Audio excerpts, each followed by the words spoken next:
This piece is called the Oasis. It's like an oasis in a desert.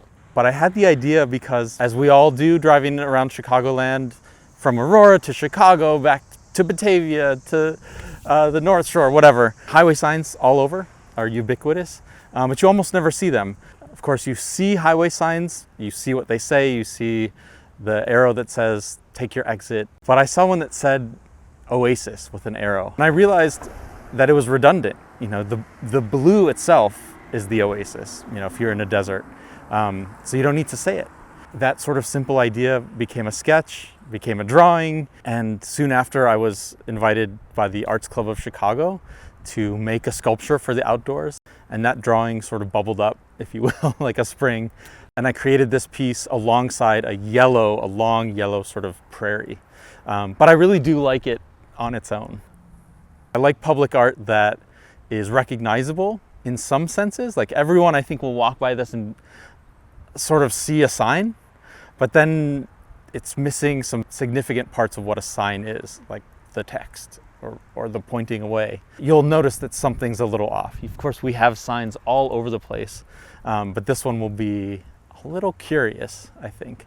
And then, of course, if you are more art history inclined or really interested in the conversation of contemporary art or conceptual art, you can go there too. You know, I think about this also as a minimalist sculpture. So it's in that vein of very austere, colorful, oftentimes sculptures, but it's also could be in the sort of conversation of op art, paintings that sort of play with your sense of perspective and sense of vision. So when you walk by this sculpture, it follows you in a certain sense. You know, if you're at an art museum and you're looking at art, you don't usually think of it looking back at you, but the Oasis precisely does that. Highway signs use technology called retro reflection. So there's thousands of tiny prisms on the sign, and that's very functional. Basically what it does is reflect car lights, headlights, directly back at you so that you can see the sign really clearly. And what it does when you walk by it, though, as a pedestrian, the light follows you. And oftentimes if you have, you know, if I'm looking at the sign and I walk by it, the sun's behind me, you get a halo effect. And if your friend is standing there, they will see a halo effect for themselves, but they won't see your halo.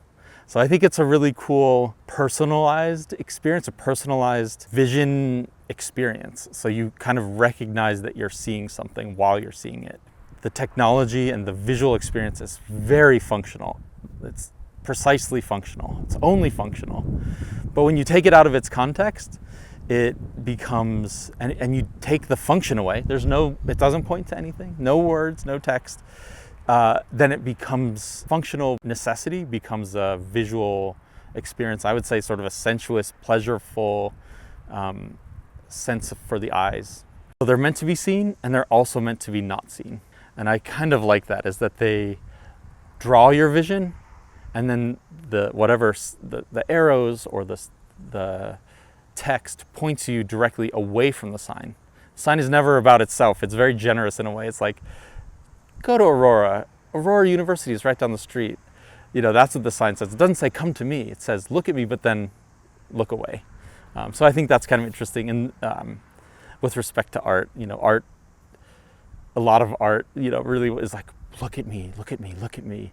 And this is kind of like, look at me, but you can look away. So I kind of like that.